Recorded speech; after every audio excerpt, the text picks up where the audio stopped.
Am I the donkey for telling my friend I won't drive her to work anymore after she kept making us late? I, 25 female, have been giving my friend Lena, 27 female, a ride to work for the past 3 months. We live a few blocks apart, work at the same place, different departments, and start at the same time, so it made sense at first. At the beginning, everything was fine, but over the past month, she started running late, like really late. I text her when I leave my house, and sometimes I end up sitting outside for 10 to 15 minutes waiting. A few times she's even asked me to swing by a coffee shop or drop her off at a different entrance, which adds time. We've both gotten written up for being late twice now. I finally told her this week that I can't keep driving her if she's not ready on time. I said I like her and I don't want to fall out over something small, but I need to look out for myself and my job. She got really quiet and said she didn't think it was a big deal, and that I was being kind of cold over something that was supposed to be a favor. Now she's barely talking to me at work, and a mutual friend told me she feels ditched. I didn't mean to hurt her, but I feel like I was doing her a favor and she started treating it like a service. I'm not her Uber driver. So, am I the donkey for cutting off the ride after she kept making me late? Comment 1. Not the donkey. Tell her you're leaving at a certain time, and if she's not in the car, send a quick text telling her you left. And go. Don't give her 1 minute to see if she's coming. Don't fall for the turn on the porch light, so wait because I'm almost there trick. She's a funny one to be upset with you for not wanting to be fired. Sounds like she doesn't need her job. So she really should have no issues with you protecting yours by leaving her in time to get there on time. Comment 2. If she's not talking to you, this problem has pretty much solved itself. Comment 3. This is your opportunity to stop being her chauffeur. I take it. If she can get a job, she can manage her own transportation, like adults are supposed to. Comment 4. Just reading your header was easy for me to say, not the donkey. Anyone who take your courtesy as granted does not deserve any consideration. So she won't talk to you? Let her mope and you can return favor by ignoring/gassing her as though she does not exist. Let her seek out another sucker to leech kindness. Comment 5. Yeah, a favor to her, not from her. And you're getting written up over it, so it does matter. Not the donkey. I doubt she's hurt. Just salty that her free ride is gone. I don't get this. You're cold over a favor thing. You retracted the favor when it started to negatively impact your means of making money. So, yeah. She got along fine before you. She can figure it out without you. Sorry for her lot, but she had a really good thing going and she chose to abuse the favor you were doing. Comment 6. She's irresponsible. Stop allowing her to negatively affect your life. Stop giving her rides, and who gives a bleep if she gives you the cold shoulder? Good. Let her go sponge off the next person. Comment 7. Oof, 1000% not the donkey.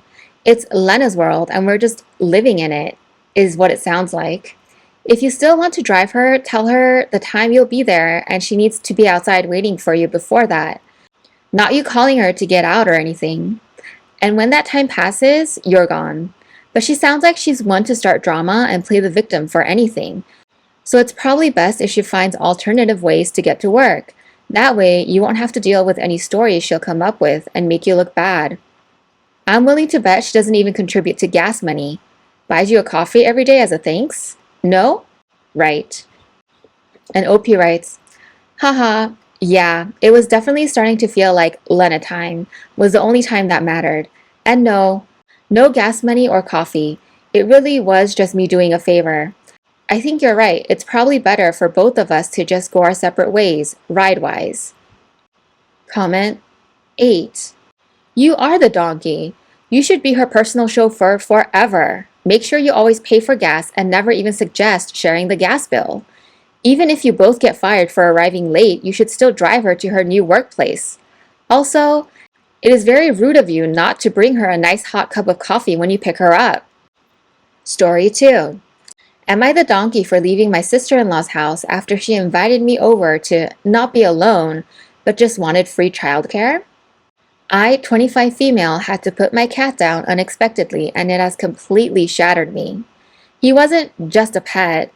He was my best friend, my emotional support, my companion through everything. I've had him since I was a teenager, and I loved him more than I can explain. Making the decision to let him go was the hardest thing I've ever had to do.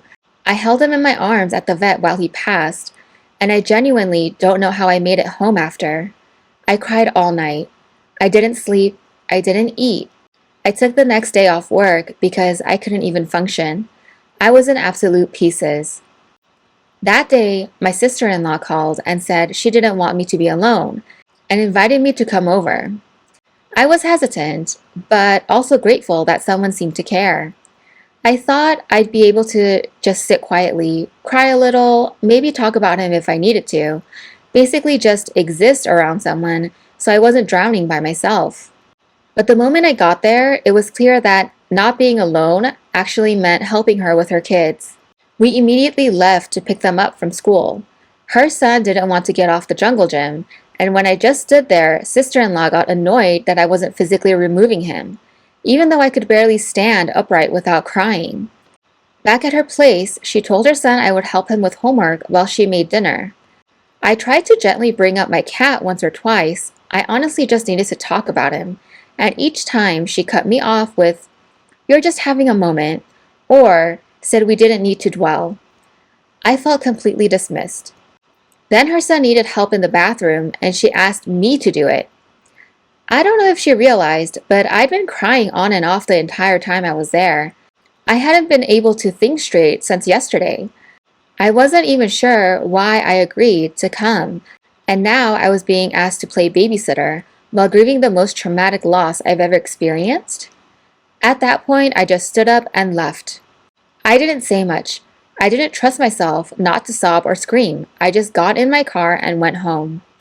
Later, she texted me saying I upset her kids by storming out and that she was trying to help me take my mind off things. But I don't think she ever actually saw how much pain I was in. Comment 1. She is a real donkey and an entitled one at that. Losing my service dog a year ago was incredibly traumatic for many reasons. I had a caregiver at the time who knew how much Odin meant to me, and when I called to tell her that it happened, she immediately said that she was coming over to be with me during this time and that she would even spend the night. Truthfully, I didn't even really want the company. I told her that, but she insisted. Cut to some drama that happened later in the week, and she tells me that she is claiming the hours she spent with me as hours that she worked to get out of coming in a day that I actually needed her. That was a huge slap in the face to me because, like you, I genuinely thought she was doing this out of the kindness of her heart and whatever, but it wasn't that. Take care of yourself.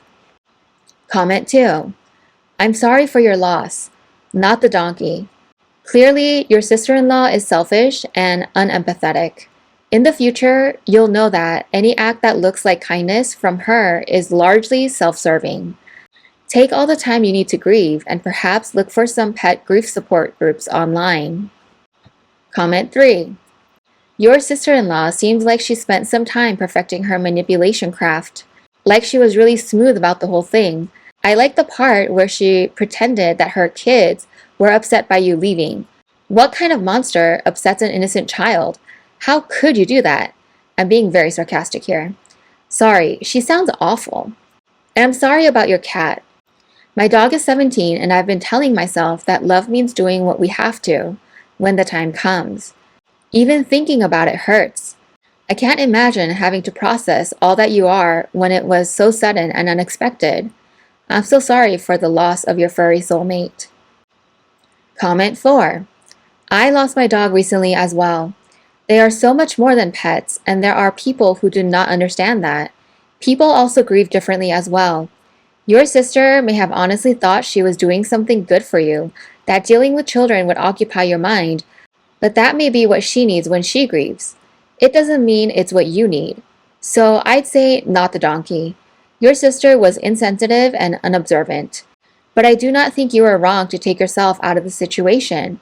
If you storming out caused the kids angst, I would ask her if you crying during your entire visit wasn't. Comment 5. Not the donkey. And she might have actually been trying to help, but obviously it wasn't helpful. And she was clearly not interested in what you might have thought would be helpful. I'm sorry for your loss. Comment 6. Respond, oh, I upset your kids by leaving? Would they have been happier if I sat there bawling my eyes out? Because honestly, it wasn't a good day for me to be your free childcare provider, so your evening would be easier. But thanks for your concern. The end. Comment 7. Not the donkey.